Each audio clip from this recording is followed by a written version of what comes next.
안녕하세요. 30대 초반의 여자입니다. 어디서부터 시작해야 될지 몰라서 간략하게 제 소개를 먼저 드릴게요. 저는 현재 대학병원에서 간호사로 근무하고 있는 여자입니다. 대학 졸업과 동시에 취업을 해서 지금껏 일을 하고 있어서 경력이 나름 채워진 간호사입니다. 대형 병원이라서 3교대는 당연히 해야 하고요. 다들 아시다시피 3교대 하는 직업을 밥벌이로 하며 살아가기란 정말 쉽지가 않습니다. 정상적으로 했던 걸 못 보고 사는 게 오래되면 몸이 피곤하고 피로해지고 또 실제로 병이 쌓일 대로 쌓여가요. 스스로가 얼마나 자기 몸을 챙기고 관리를 하느냐에 따라 천차만별적으로 다른 사람이 되곤 하죠. 주변에는 결혼을 하지 않은 친구들이 많습니다. 일하는 것부터가 버티기 힘들다면서 일에 오래 해서 돈을 벌지 아니면 진작에 일은 결혼 후에 그만둘 생각을 하면서 다니던지 둘 중에 하나였던 것 같아요. 물론 그 중에 일에 대한 사명감을 가지고 결혼과 일 모두를 잡고 열심히 사는 분들도 정말 많았고요. 저는 지금까지도 잘 모르겠어요. 제가 어느 쪽에 속하는 간호사인지. 처음에는 친정이 어려워서 취업이 곧바로 보장이 되는 간호학과를 선택했는데 공부를 하고 일을 배우면 배울수록 저의 손길을 거쳐 도움을 받고 고마워하는 환자분들의 모습에 보람도 느꼈습니다. 진짜로 나이팅게일이 된 것만 같아 이 일이 사명감을 느꼈죠. 비록 상대하기 너무 지치고 힘든 환자분들도 많이 봐왔고 그로 인해 병실 밖에서 눈물 훔칠 때도 정말 많았지만 결국 내가 선택한 길이었고 간호사로서 감내해야 할 몫이라고 생각했어요. 그렇게 스스로 마인드 컨트롤하고 나면 막 죽을 만큼 힘들지도 않았고 그래서 또래 동기들보다는 비교적 대형 병원에서 오래 살아남아 일하고 있는 것 같습니다. 늘 웃지 않은 날이 없도록 노력했어요.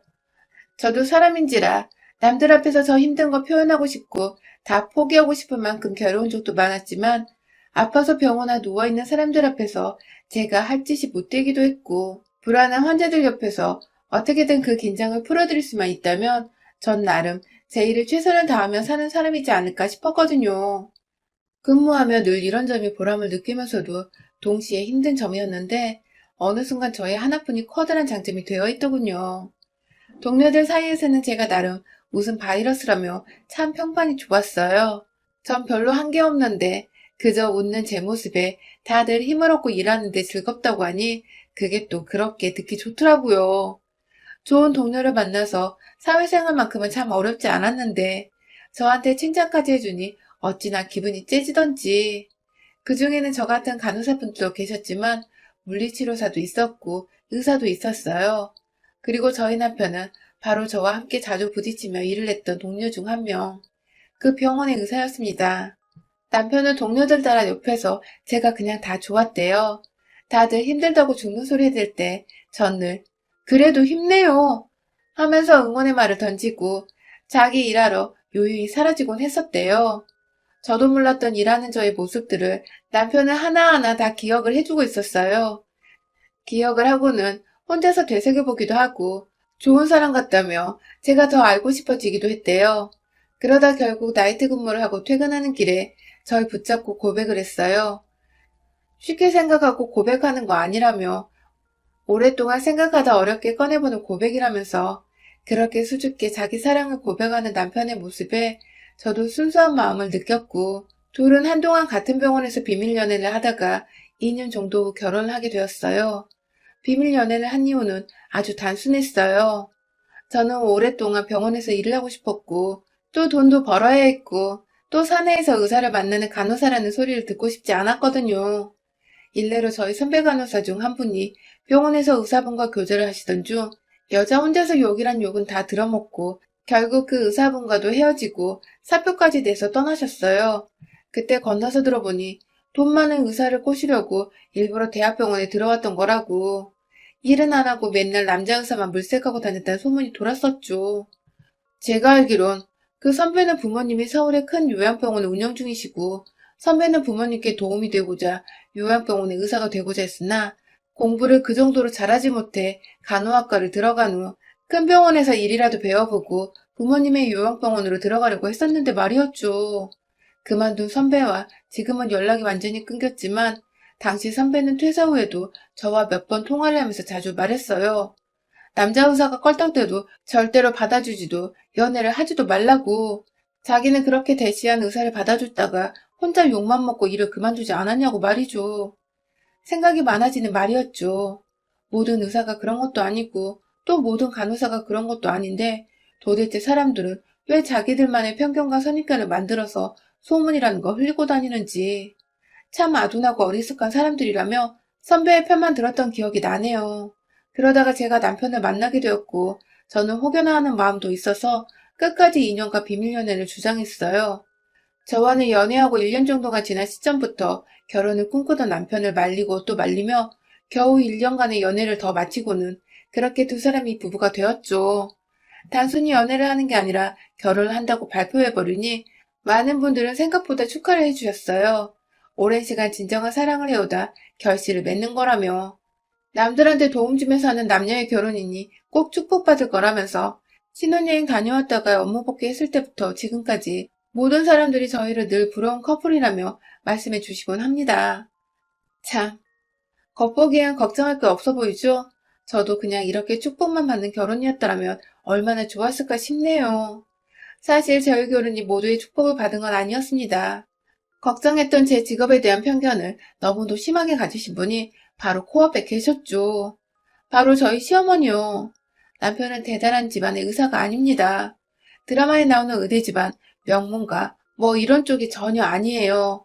오히려 형편이 저희 집만큼이나 어려운 집안에서 이남 일녀 중 장남으로 태어났고 공부를 유난히 잘했던 남편은 혼자서 독하게 공부해서 의사가 된 것이었어요.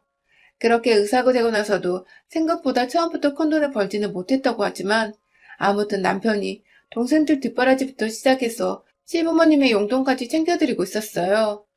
그걸 전 연애 때 진작에 들어 알고 있었고 오히려 자기 집 식구들에게 책임감 가지고 사는 남편의 모습이 착해 보여서 더욱 사랑하게 되었고요. 아무튼 결혼을 계획하는 와중에도 남편은 자기 가족들은 가장 마지막에 보면 된다며 자꾸만 상견례나 인사드리는 사소한 자리마저도 미뤘어요. 대충 왜 그럴까 짐작은 했지만 결혼하기 딱 3개월 전쯤 만나 뵌 시부모님은 제 상상 이상이었습니다. 외모나 직업을 가지고 상상 이상이라 하는 게 아니에요. 그분들의 마인드 때문이었어요. 시아버지와 뭐 아들이 결혼한다는데 자기가 무슨 말을 하겠냐며 딱히 대화를 주도하시거나 참여하시지도 않았는데 시어머님은 처음 저를 보는 순간부터 불만이 가득하시더라고요.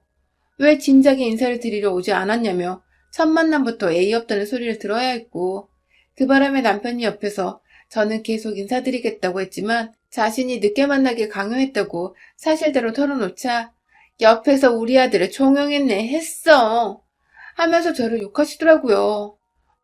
얼떨결에 첫 만남에서 시어머니께 욕먹다가 식사가 나왔어요. 한식집에서 첫 코스부터 푸짐하게 음식이 차려진 바람에 저는 먼저 젓가락을 들어올려 반찬 짓기가 눈치 보여 가만히 있었어요.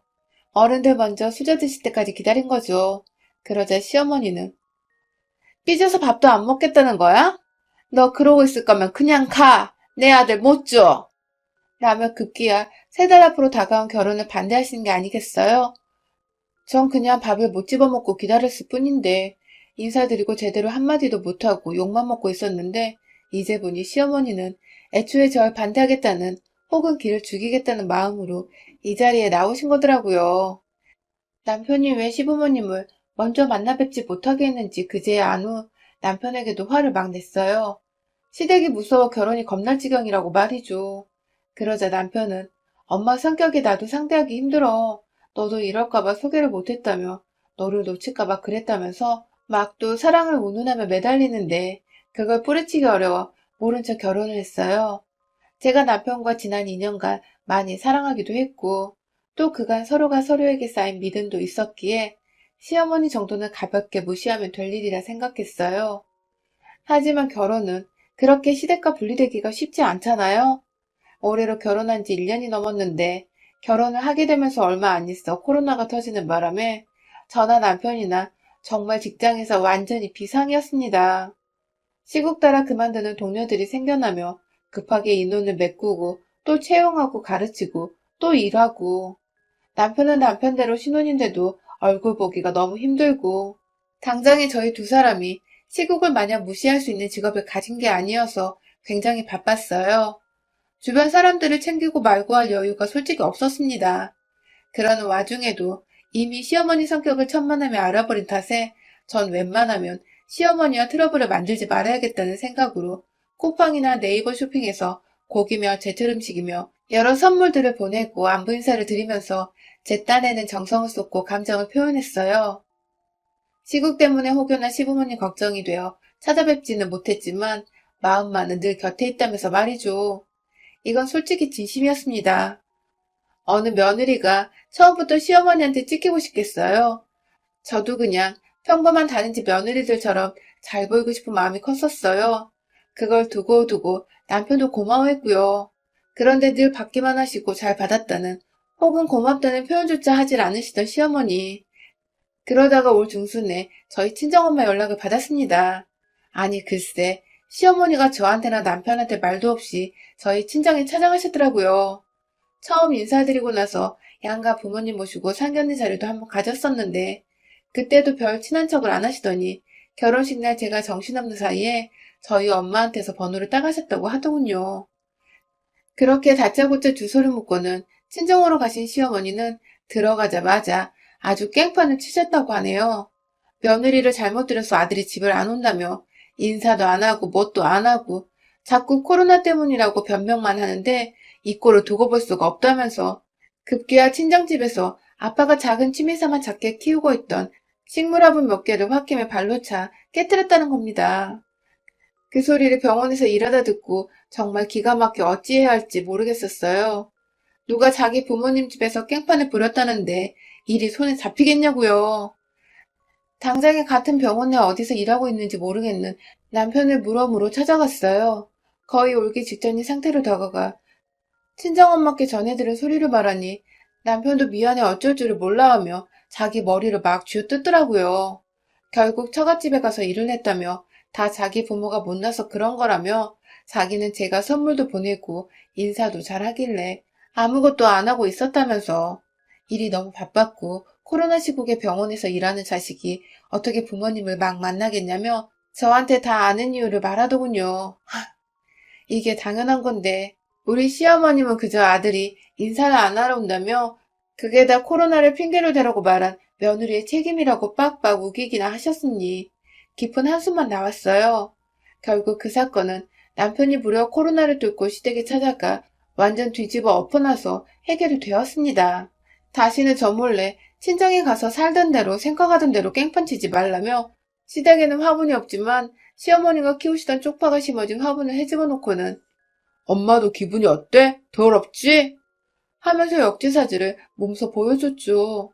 남편의 사이다 같은 행동에 따라가서 한마디도 거들어볼까 싶었던 저는 오히려 남편을 말리다가 한마디도 못하고 시댁에서 나왔고요.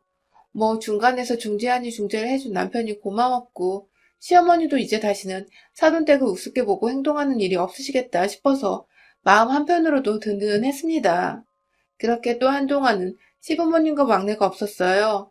어린 아가씨와 도련님께는 너무 미안해서 제가 몰래 몇 번 용돈도 보내고 문자도 자주 했지만 시부모님께는 제가 뭐라 먼저 연락을 해야 할지도 모르겠고 아직 친정집에서 깽판 부리신 것에 앙금이 완전히 풀린 것도 아니었던지라 그냥 모른 척 바빠 죽겠는 일이나 열심히 하면서 살고 있었죠. 그러다가 이번 달, 그러니까 12월이 되면서 뜬금없이 어머님께서 먼저 연락이 오셨어요. 본인이 약간 열도 나고 몸도 피곤한데 병원은 못 가겠다며 요청하시는 연락이었어요. 저도 간호사인지라 아프다고 하는 어르신 말씀에 무시도 못하겠고 아플 때 찾는 사람이 저라는 건 그래도 주변에 의지할 사람이 저밖에 없으시다는 뜻인 것 같아 걱정되고 안쓰러운 마음에 불이 나게 시댁에 달려갔죠. 솔직히 코로나면 어쩌나 싶어서 먼저 전화로 근처 보건소부터 찾아가라고 가는 게 어려우시면 방역 콜벤이나 뭐든 보내드리겠다며 말씀을 드렸지만 시어머니는 전혀 말을 듣지 않고 자신은 집에만 있을 거라 웃기셨어요. 나머지 식구들은 걱정이 돼서 저도 남편한테 일단 시댁에 간다는 말을 하고서 퇴근하자마자 간 거였죠. 혹시 몰라 병원에서 하던 대로 마스크 쓰고 장갑까지 꼈어요. 원래대로라면 앞문을 가리는 플라스틱 마스크도 착용을 하는데 시부모님은 오랜만에 뵙는데 그렇게까지 하기가 그래서 끼지는 않았죠. 그렇게 시댁에 들어가니 제 모습을 본 시어머니는 너 죽는다 진짜. 내가 전염병자야? 마스크랑 장갑은 왜 끼고 와? 하면서 소리를 지르셨어요. 아니, 다른 것도 아니고 병원에서 일하고 있는 아들 부부가 바이러스 전파자일 수도 있고, 또 아프다는 시어머니가 바이러스 전파자일 수도 있는데, 서로가 조심해야 하는 상황에서 병원에 모셔가고자 온 저한테 마스크랑 장갑 좀 꼈다고 죽는다는 경고는 하고 계시다니. 문제는 시어머니가 여기서 그치지 않고 헐레벌떡 다가와 저의 마스크를 벗겨 던지신 겁니다. 순간 마스크 끈이 제 귀를 잡아당겨 아프다고 눈물이 찔끔 나왔어요. 장갑 빼시던 어머님의 손톱 때문에 제 손이 시뻘겋게 올라왔어요. 정말 아픈 사람이 맞나 싶을 만큼 힘이 넘치시던 시어머니는 급기야 제 얼굴을 보고 말하는 이 순간만을 기다리셨는지 밥도 못 차릴 만큼 아프니 밥부터 해달라 하시더군요. 약을 정말로 어디서 구해오긴 하셨는데 식후약이라면서 시어머님이 시키시니 저는 또 바보같이 밥을 했어요. 거의 처음으로 시어머니께 결혼 후 해드리는 밥 같아서 긴장도 많이 되었고 냉장고에 있던 것들을 꺼내서 오바해서 막 차려냈어요. 다 차린 후 시아버님까지 나오셔서 밥을 드셨는데 시어머니께서는 제가 같이 앉아 밥 먹기 원치 않으시더라고요.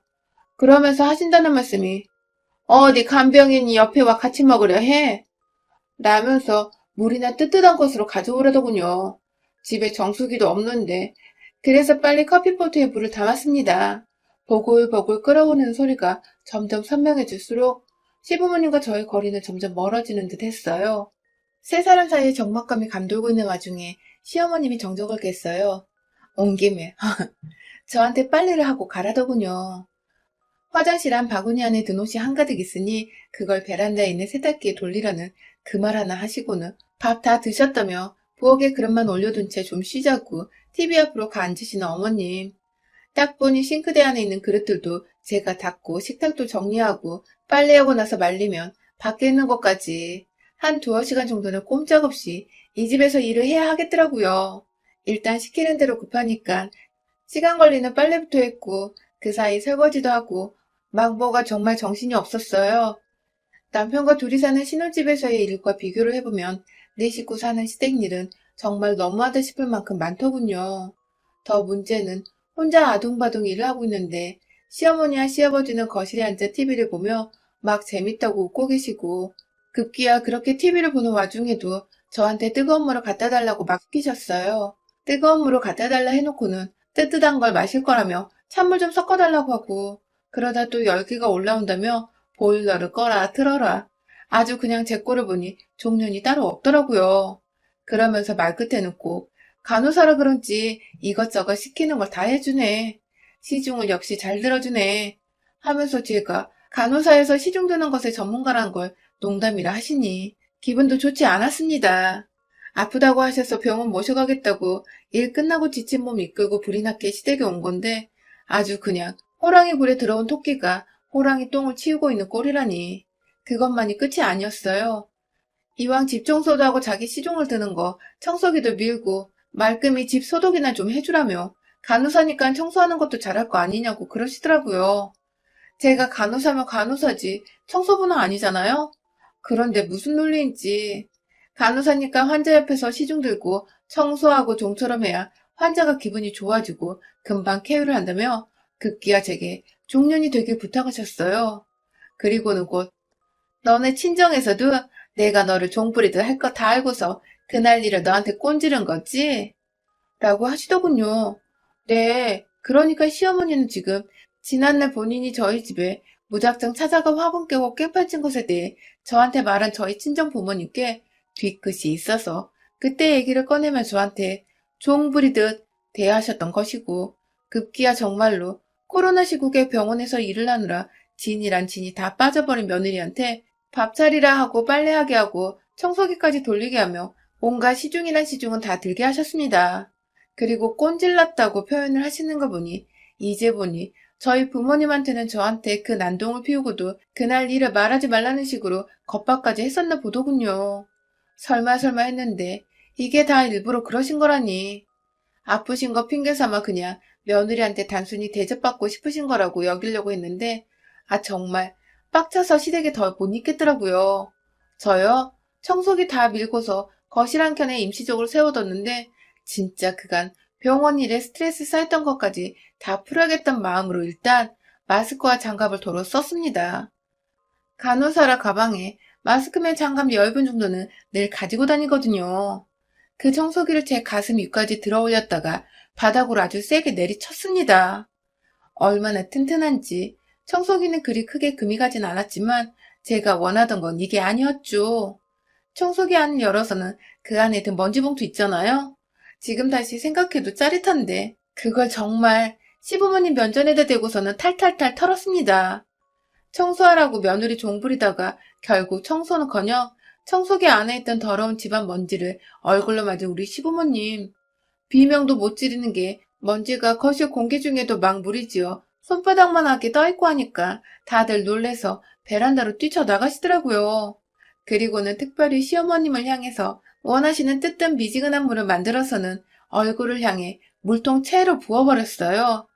실컷 처마시고 정신 차리세요. 라고 웃으며 며느리가 던지는 물벼락에 된통 맞은 시어머니는 꼴이 아주 추운 베란다에서 뜨뜻한 물에 정신없이 벌벌 떠는 모습이 생존만도 못하셨습니다. 간호사는 종불이라고 있는 게 아니라고 아픈 사람 간호하라고 있는 게 간호사라는 말을 분명히 전하고서 엉망진창 먼지투성이 시댁을 빠져나왔어요. 그날 후 시댁은 누가 청소를 했는지 모르겠지만 저희 아가씨가 저한테 연락이 왔어요. 대충 얘기를 들었는데 자기 엄마가 무슨 짓을 했는지 감이 온다며 미안하다고 어머님을 대신해 저한테 사과를 하더라고요. 어린 자녀들 앞에서 얼마나 자식들까지도 눈살이 찌푸려질 만큼 제 욕을 하셨으면 아가씨가 나서서 사과를 하나 싶어 좀 웃었습니다. 아무튼 이 사실을 들은 남편은 또 시댁에 찾아가 지난번처럼 깽판을 치며 마누라 편을 들려고 했고 저는 듣고 말려서 진정시켰네요. 이미 그런 깽판은 저도 한번 제대로 치고 왔으니까요. 많은 거 안 바라고 그냥 우리 시어머니가 제발 며느리를 사람으로 인간으로서 좀 살갑게 대해주셨으면 합니다. 평생 이렇게 며느리랑 원수처럼 지내려고 작정을 한 건지 뭔지 한 번 더 저한테 혹은 저희 부모님께 깽판치려 하거든 그때 남편까지 대동해서 둘이서 제대로 시부모님 혼을 쏙 빼놓고야 말겠어요. 여러분의 생각은 댓글로 남겨주세요. 오늘도 시청해주셔서 정말 감사합니다.